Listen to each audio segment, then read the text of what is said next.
Hey, what's up, you guys? Welcome to the video. Today we're going to be discussing some different types of training splits and which one is going to be best for you and the pros and cons of doing different ways of training, and so that you can make a decision on the best training split for you and your schedule and whatnot, so that you can find a way to make it into the gym and make it happen. But before we get into that, my name is Noah. I'm the founder of Get Her Done Fitness, and I made it my mission to help all the young men get the body and confidence you've always wanted. And I'm currently hosting a free video training where I'm showing you guys how to do exactly that. I'm showing you the exact copy-paste system that I learned and used in the past few years to gain 40 pounds. That's going to help you to make the quickest, best, and easiest transformation possible, because I've been through all the ups and downs and trial and error so that you don't have to. So if you want the quickest, simplest, easiest copy-paste way to get the body of your dreams, go down below and click that first link to watch that free video training. You guys are not going to regret it. So hopping right into it, we're going to do a little weekly calendar so that we can kind of visualize this. Okay, so let's do S for Sunday, Monday, Tuesday, Wednesday, Thursday, Friday, Saturday. Okay, all the days of the week. And so these are all the days of the week, and I would say that the most common split that people do, or that is very common amongst bodybuilders and just people in general, is going to be push-pull legs. Okay, so that would be where you usually have Sunday as your rest day. That's a pretty common theme. And obviously you can put this in any order that you want, but this is just for example's sake. So we'll say that Sunday is our rest day. Okay? And then Monday is going to be push. And your push muscles are going to be your chest, your triceps, and your shoulders. So your chest, your triceps, and your shoulders, okay? And then Tuesday is going to be pull day. And pull day is going to be your back and your biceps. Those are your pull muscles. And Wednesday is going to be leg day, and your leg consists of your quads, glutes, hamstrings, ham for hamstrings, and then your calves. And then this is going to be repeated on these other 3 days. Your next push day is going to be on Thursday. Your next pull day is going to be on Friday. Your next leg day is going to be on Saturday. And then you're going to have a rest day, and you're going to repeat that.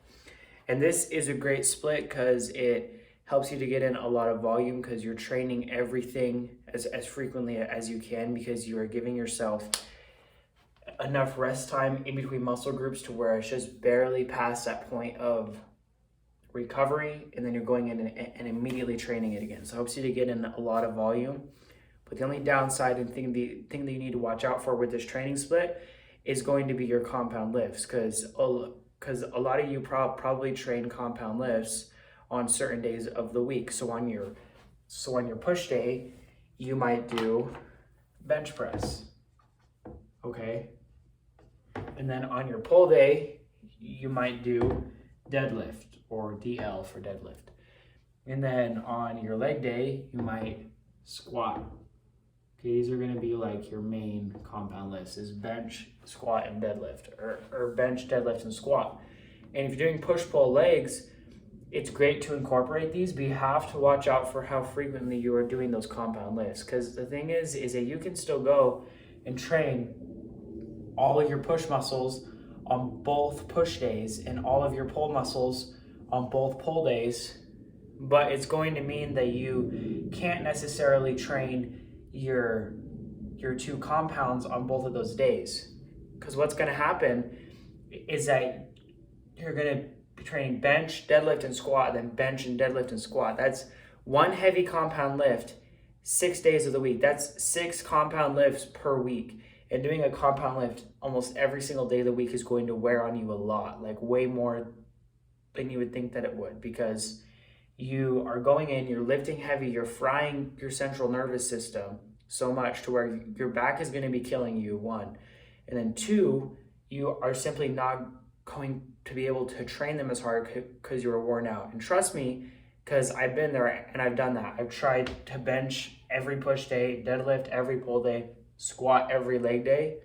But I'm telling you that it does not work out because you're going to be exhausted because you're going to go in and you're going to squat on Wednesday after benching on Monday and deadlifting on Tuesday, the day prior. So your back is going to be fried.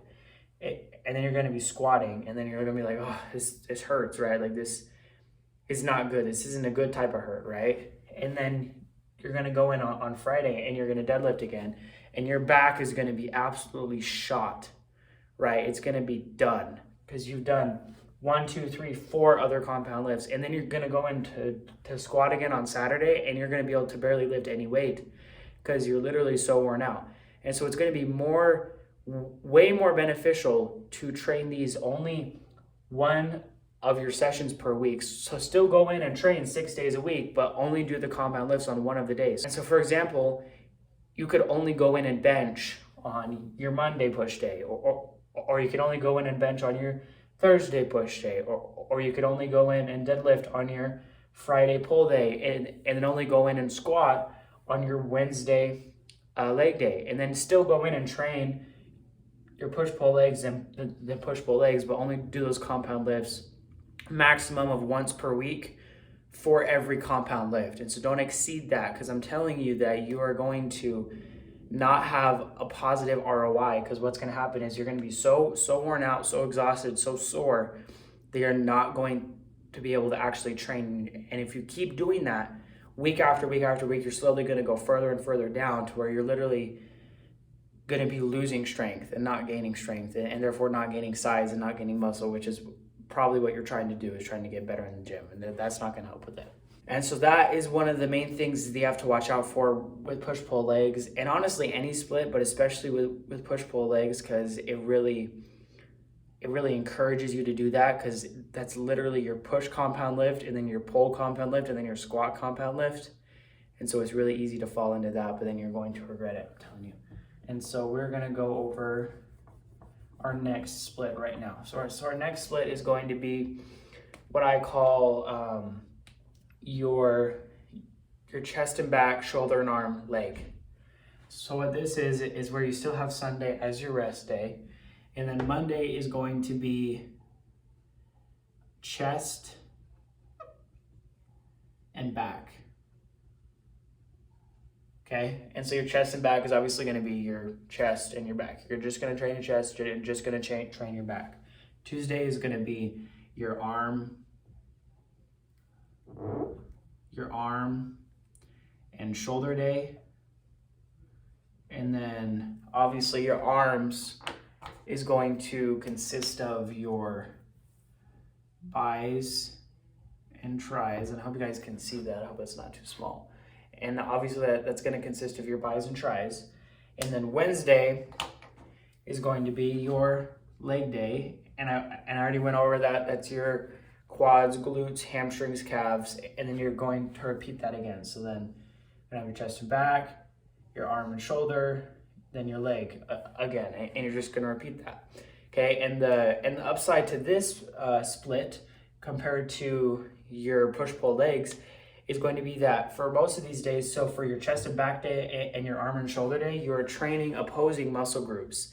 And the reason why this is good for some people is because it's going to save you a lot of time. Because if you're going in and training chest and back, you're doing 2 opposing muscle groups. And so you can go in and do 1 set of chest, and then, instead of resting and doing another set of chest or a set of triceps or a set of whatever else, like if it were a push day, you can do your opposing muscle group while this muscle group is resting. So you can go in and do a set of chest and then do a set of back and then a set of chest. And then while your chest is resting and during its rest time, you're training your back. Then while your back is resting, you're training your chest.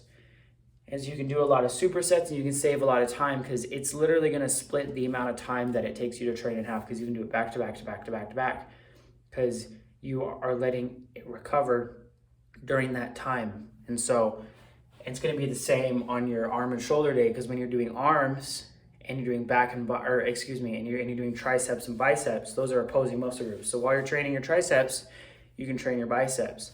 And then, you know, you can even do like a mega superset and do like bis, tris, shoulders. And then do it again. Bis, tris, and shoulders. And just do a set of bis, a set of tris, and a set of shoulders back to back to back to back to back. And keep on doing that. And that's going to save you a lot of time in the gym. And this is what I used to do when I didn't have a lot of time. I would go in and do this because I could have shorter training sessions, but still get in that same amount of volume. And then leg day, you know, if you go in and just destroy your legs for 45 minutes to an hour, you should probably be good. And so this is going to be good if you don't have a lot of time. You can condense it down pretty far with as many supersets as you would like, because as we all know, supersets are literally the bee's knees. That sounded really dumb. Okay, and the next split that I wouldn't say is as common, but is definitely still out there and is more of an old school technique that I wouldn't necessarily recommend, and I'm going to tell you exactly why, is going to be what a lot of people call a bro split. Okay, so a bro split is basically where you go in and you train one muscle group per day. And so obviously this can be in any order, but here is like an example. So Monday would be chest, Tuesday would be back, and Wednesday would be, I don't know, bis. Then Tuesday would be tris. Friday would be shoulders, shoal for shoulders. Saturday would be legs. Okay. And so the reason why this isn't that good of a training split is going to be because you are not going to be training hard enough. Because you have to remember that you only need about 48 to 72 hours for your muscles to recover in between training sessions. And so what this is going to mean is that you train your chest on Tuesday, or excuse me, you train your chest on Monday, and it's going to be recovered on Wednesday. So hypothetically speaking, you could train chest again on Wednesday, or you could train on Thursday. And that's kind of like how a push-pull legs or a chest and back kind of split would work, is that you have that 48 to 72 hour window in between muscle groups, right? But in this, you have a whole week in between muscle groups. And so what this is going to mean is that you're going to be fully recovered and not training your chest again until Monday. And so I'm sure you can see why this isn't quite optimal, because you could be doing that extra volume, but you're simply not. And so this split is definitely there. It's definitely something. And obviously I can't tell you how to train or what to do, but I would definitely not recommend doing this, because you're simply not going to be doing enough volume. Okay. And that is going to bring us into my last point, and that is you can make your own split. Like, you can train however you want. It doesn't have to be one of these three splits. It doesn't have to be what someone tells you exactly how to, like, it can be any split that you want as long as it follows some very basic principles, okay? So we'll do OSP for optimal split principles. Optimal split principles, okay? So our optimal split principles are going to be as follows. And the very first one being that you need to give yourself 48 to 72 hours in between muscle groups. So as long as it falls into that 48 to 72 hours, it's going to be good in terms of frequency. So as long as you're training it again on this day and this day, or on this day and this day, or on this day and this day, you're good, right? As long as you are doing that amount of volume, you are going to be doing the optimal amount of volume, to where you're not training too hard, to where you're not actually fully recovered when you go in and train again, but then to also where you're not resting for too long, to where you're not putting in enough volume to see the most amount of results. This is going to be all that you need to follow. Okay, and the next optimal split principle is going to be hitting every muscle group. Obviously, you want to hit every muscle group. If you're not hitting every muscle group, you're going to be out of proportion. If you're not hitting legs, you're going to have a huge upper body and little chicken legs, and you don't want that. Fucking rip chicken little. Okay? So hit every muscle group. Okay?